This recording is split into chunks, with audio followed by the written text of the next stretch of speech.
Quebec City, the only fortified city north of Mexico, which dates back to 1608 when it was founded by Samuel Champlain.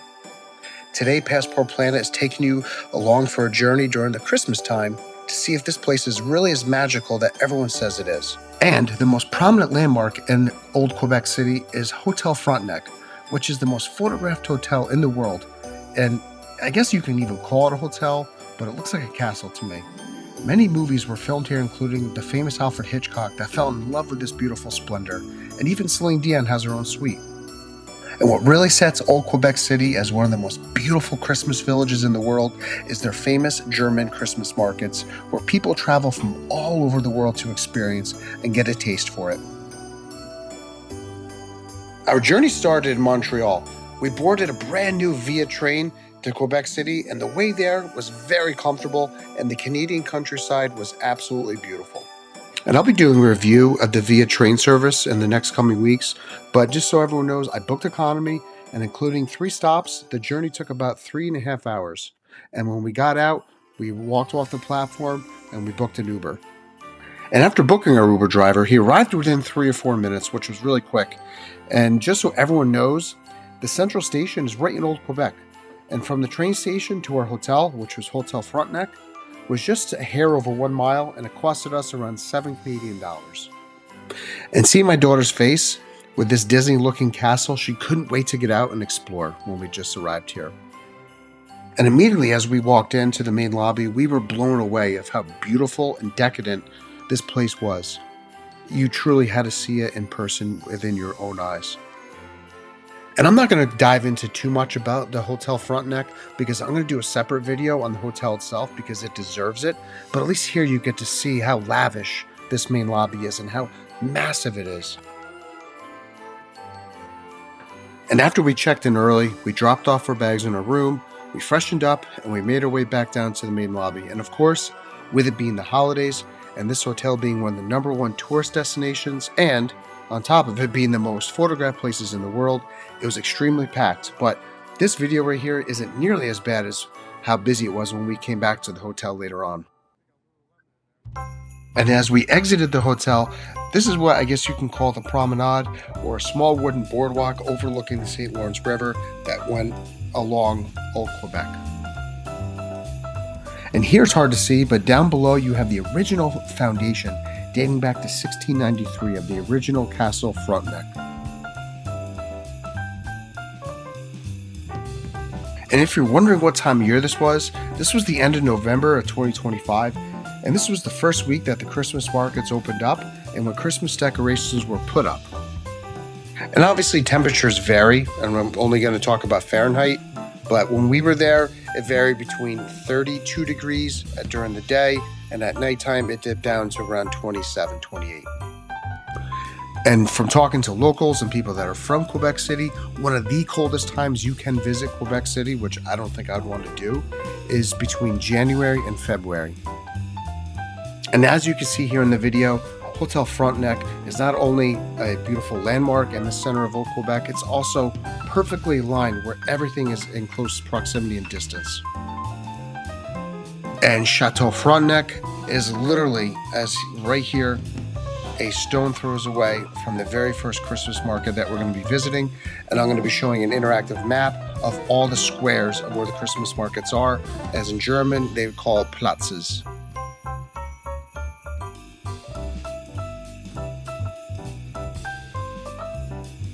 So this map is the best map I could find online that really showcased where all these Christmas markets were. There was a lot of other maps that were just confusing and you'd have to zoom in. This made it, I think, simple and easy, so that way my subscribers and the people that are watching can see this and hopefully have a better outline. Obviously, this is not to scale, but right here on the right-hand side is where we stayed at Hotel Frontenac. And in the last video, we hit the first Christmas market, which is right here. We walked down this street. We hit the second one. And if you walk down this street, there's the third. And then obviously, again, this isn't all to scale, but if you walk down this street, there are a ton of restaurants, shops, big open-end stores. Everything that you want is there. That is like the main street of Old Town Quebec. of all the major department stores. And then here's where I took my daughter ice skating, and I'm going to go into that in a little bit. And this is the last Christmas market that we hit. So 4 in total, 1, 2, 3, 4, right down here. And hopefully that makes it a little bit easier. I know I breezed by that really quickly. And as we left the first market, heading towards our second market, you're probably wondering, what are in these booths? Well, there are dozens of things you could buy, from Christmas ornaments to knitted hats to mittens to spiced wine, you name it, it has it here, and you're about to see in a few minutes.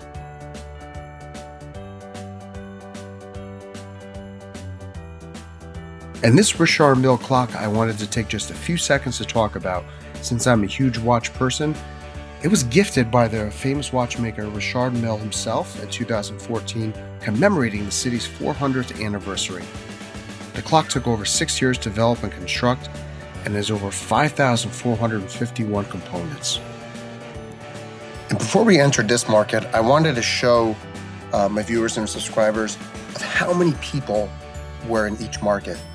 As we arrived to the second market here, there were hundreds of people, which that was the only downside to this famous Christmas markets, is that they were so crowded and it got a little stuffy and claustrophobic at times with so many people. And if you remember on the map, this is in front of Hotel de Ville, and it's called Rothaus Garden. And just here alone, there are 64 exhibits, including a small theater for kids that had a puppet show, and there were different bars to get some glug wine. This was probably the biggest Christmas square of all the different Christmas booths.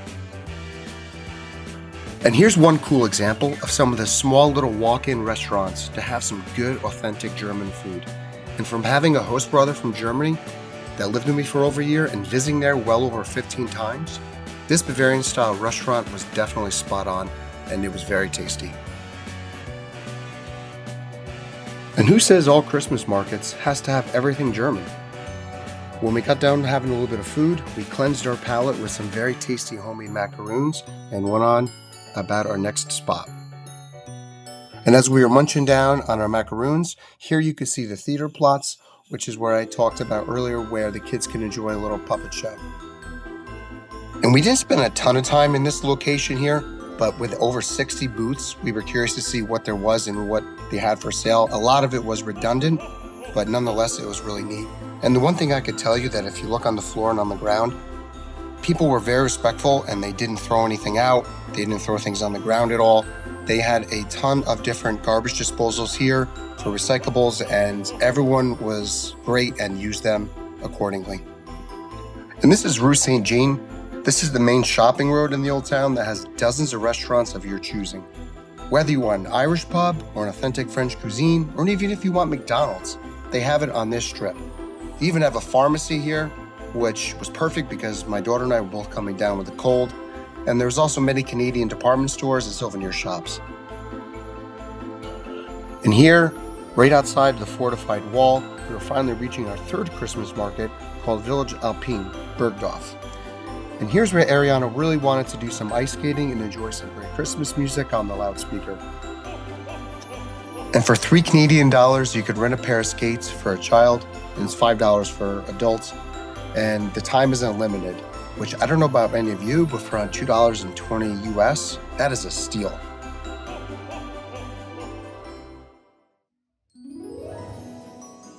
And it was a little confusing. We walked around for a little bit to find where you get the rental skates, but the gentleman directed me right here, where we walk down and we walk into these doors, and you walk all the way down this small hallway where there's a bathroom, and on the right here is where you can put your stuff down and get your rental skates. There were a ton of people that left their shoes there, and it seemed safe. We did the same, and we didn't have any issues. And of course, it being our luck, after 15 minutes of getting Ariana's ice skates on, they announced over the loudspeaker that the Zamboni was coming out, and they had to wait 15 minutes for the ice to freeze over again. It wasn't the end of the world, but we were back on the ice before we knew it. And my daughter skated to her heart's content and skated her little legs off for about an hour. And when she got tired, we returned the skates and we checked out to see if there was anything different in the next Christmas market that was right next to the ice skating rink, right over where those big buildings are. And this market was really nice. They did have some different things. They had some really cool Christmas ornaments, which I know that there were some other Christmas ornaments and other booths, but these were a little bit different. And they even had a booth here that sold really unique pieces of jewelry that were authentic pieces of Hotel Frontenac that they made into jewelry, which I thought was really neat. And here they had some really good, yummy Bavarian-style pretzels that my daughter and I enjoyed. Here they had a warming station for people that were waiting for their friends and family to get done ice skating, and they had some really yummy warm churros. And as we left and went on to the last market, we decided not to go in because it was way too overpacked and people were packed like sardines. And the last part of the old city that is a must-see, that doesn't have any Christmas markets but has a very unique history, it's called Rue de Cul-de-Sac. It's a 17th century street that probably looks close to identical now than it did 400 years ago. And this area is just below our hotel at Château Frontenac, and you can either take a suspended elevator for a cost that takes you down right to this area, or you could take the stairs down. This whole area was known as New France Port because it is right on the St. Lawrence River, and I'm sure back then it was full of sea markets, cobblers, leather makers, and blacksmiths. And this street, which is Rue du Petit Champlain, it's a little over a football field in length, and again, it is filled with really cool mom and pop stores, such as chocolatiers, small eateries, boutiques, art galleries that will keep your eyes busy and wallet for quite a while. And like I said, with this street being as short as it may be, it is an absolute must-see. From whatever the country you're coming from, you get to see what the French-Canadian culture is all about, and you get to see how different it is from where you're all coming from. And this street reminds me of something from a Hallmark Christmas movie, and I think that's why it is the most popular Christmas destination in North America for so many people. And as dusk was setting upon us and the evening was approaching, this is when the old city really shined and showed us its true colors as to why this is such a magical place to visit. And I really felt like the Christmas markets really started to become more vibrant and alive when the nighttime hit. But the only negative is that the crowds got even more intense. But we didn't stick around too much because I was coming down with something and my daughter was getting over some kind of sickness. But you could see how the city transforms into something so beautiful and something even more magical at nighttime. So of course, my recommendation is if you can do it, visit the Christmas market at nighttime, and you'll see the vibrant colors and the Christmas decorations that sparkle, and you get the feel as if you're really in the North Pole. And everyone that are in the booths and each different Christmas market become more alive. And in closing, I believe that this Quebec City lives up to its name as truly one of the most beautiful cities to visit. And it's not only year-round, but during the wintertime, it transforms into a winter wonderland. And now I truly see why it's one of the most famous Christmas market destinations to visit in the entire world. The people are super friendly, and they all have one common goal, besides taking your money, of course, but to share the Christmas spirit. And I apologize to my viewers of my awful raspy voice, but doing this video on December 3rd of 2025, I needed to get this video out during the holidays in the event anyone was on the fence of visiting. And as I'm recovering, please hit the like and subscribe button because I'm heading off to Germany next week on December 11th to visit my host family and to see how the Christmas markets there are in Germany compared to Quebec City. And I hope everyone has a safe and healthy holiday, and I hope it's filled with love, joy, and happiness.